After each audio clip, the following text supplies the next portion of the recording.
현지 시간 13일 미 펜실베니아주에서 유세 도중 저격을 당한 도널드 트럼프 전 대통령이 피습 직후 취한 포즈와 발언이 국내외 온라인 커뮤니티를 뒤흔들고 있습니다. 특히나 이 사건을 올 1월에 있었던 이재명 피습 사건과 비교를 하는 네티즌들도 있었고, 또 미국 경호원들의 실력과 관련해 2022년 박근혜 전 대통령 사건 때 우리 경호원들의 사례와 비교하는 네티즌들도 있었습니다. 현재 인터넷상에서는 어떤 반응들이 이어지고 있는지 살펴보고 이번 사건이 미 대선에 미칠 영향도 함께 분석해봅니다.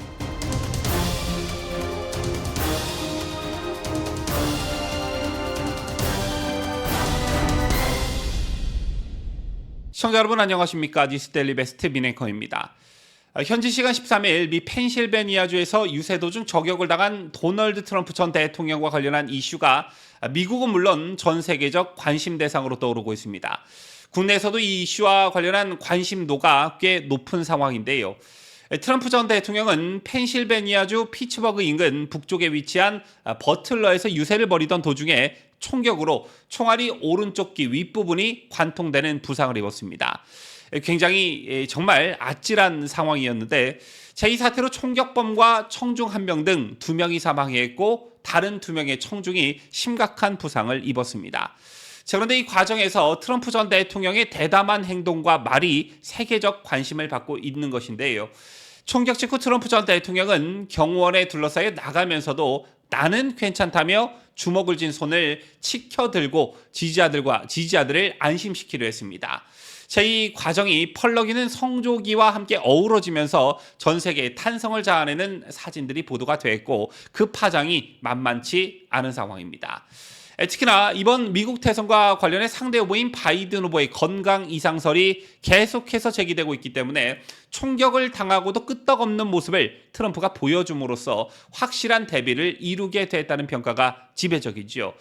실제 워싱턴의 대선 전문가들은 이 피격 사건으로 트럼프 전 대통령은 귀를 관통당하는 피격으로 피가 얼굴 전체로 흘러내리는 긴급한 상황에서도 주먹을 불끈 쥐는 강인한 모습을 미 전역을 통해 방송되는 긴급 뉴스를 통해 유권자들에게 각인시킴으로써 노인성 치매 증상 등 전반적인 건강 우려로 민주당 내에서도 사퇴 압박을 받는 바이든 대통령은 큰 타격을 받을 것으로 예측하고 있습니다. 한편 트럼프 피격 후 11월 5일 미 대선에 대한 파장과 이에 따른 정치적인 영향이 분석되고 있는 가운데, 실시간 글로벌 예측 사이트인 폴리마켓은 총격 사건 이후 트럼프 전 대통령의 당선 가능성이 피격 전보다 상승할 것으로 예측됐습니다. 실시간으로 집계되는 예측 사이트인 폴리마켓에 올라와 있는 트럼프 승리 예측에서 승리 예상은 사건 이후 10% 상승하면서 70%에 육박했다고 하는데요. 반면 바이든 대통령의 당선 확률은 피격 사건 이후 15%나 하락하면서 14%로 예측하고 있습니다. 그리고 이 사건은 국내 네티즌들로부터도 꽤나 큰 이슈로 받아들여지고 있는데, 이 사건을 보도하는 인터넷 뉴스에 이런 댓글도 있더군요. 어떤 나라에서 정체불명의 도구에 습격을 당한 뒤 4시간이나 걸려서 헬기를 타고 병원에 간 누구와 너무도 비교된다 라는 댓글이 가장 많은 공감을 얻어내고 있었는데, 누굴 지칭하는지 감이 오시죠?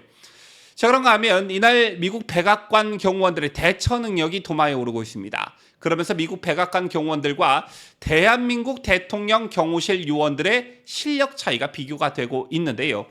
총격이 벌어진 순간 트럼프 전 대통령을 경호했던 미국 대통령 비밀경호대 요원들과 2022년 3월 24일 박근혜 전 대통령이 대구 달성 사저에 도착했을 때 소주병이 날아들자 박 전 대통령을 애워싼 청와대 경호원들의 모습이 인터넷에서 비교와 함께 논란이 되고 있습니다.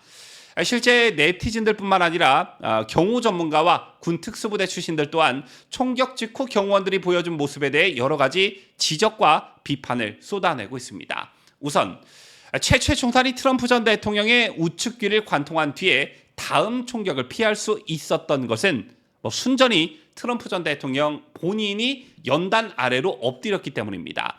연단 아래에 있던 경호원들이 올라와서 에워싸며 벽을 만든 것은 약 3, 4초 지난 뒤였는데요. 하지만 이때부터도 얼굴 등 경호원들의 몸 사이로 노출된 트럼프 전 대통령의 신체 부위가 워낙 넓었다는 점이 또 논란이 되고 있습니다.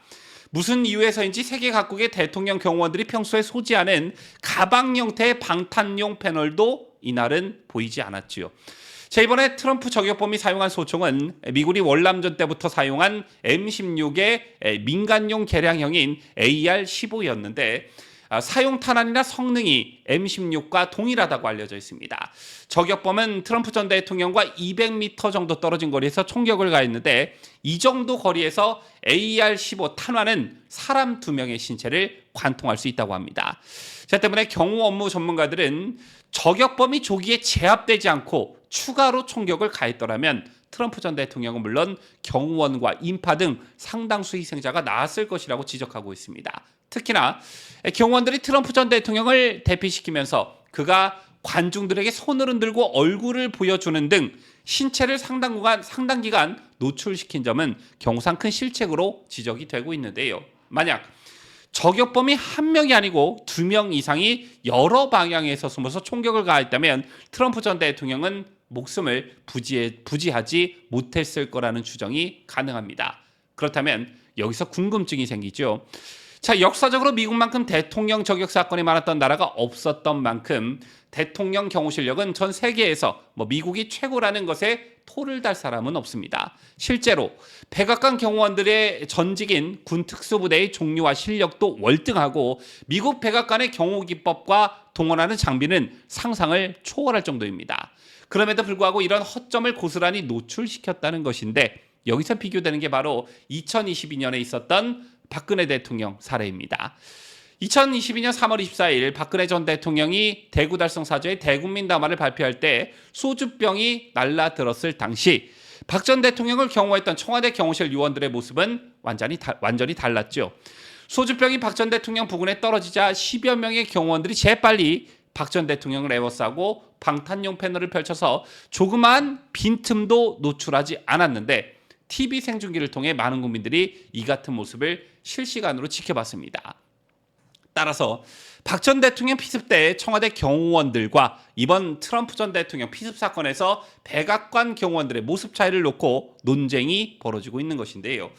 자, 이를 실력 차이로 보기보단 심리적이나 내면적으로 청와대 경호원들이 백악관 경호원들보다 더 강인했던 게 아니냐는 분석이 나오고 있습니다. 물론 총알과 소주병이라는 어떤 굉장히 큰 차이점은 있지만 비교가 나오고 있다는 것인데요. 통상 경호원들과 관련해 가장 중요한 직업윤리나 마음가짐을 꼽으라면 경호 대상자를 대신해서 총에 맞을 각오가 되어 있냐라는 것인데 그러한 각오가 부족했던 것 아니냐는 지적이 나오고 있는 것입니다. 총격 순간 단상으로 뛰어 올라간 경호원들의 수가 트럼프 대통령에 대한 인내 장막을 치기 부족했는데 박근혜 전 대통령 때 사진을 보면 완전히 에워싸는데 10여 명 이상이 필요한데 트럼프를 둘러싼 경호원은 5명 정도였고 그마저도 동작이 좀 느렸다는 것입니다. 따라서 경호 대상자를 대신해서 총에 맞을 각오가 부족했거나 공포심 등 심리적 요인이 작용했을 거다라는 것인데요. 자, 이 논란과 관련해 현재 미국 내에서도 논란이 거센 만큼 특별한 조처가 취해질 것으로 보여집니다. 지금까지 저는 자유대한민국을 소화하는 뉴스데일리 베스트 민앵커였습니다.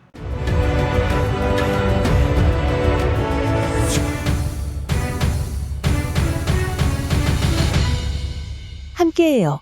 뉴스데일리 베스트.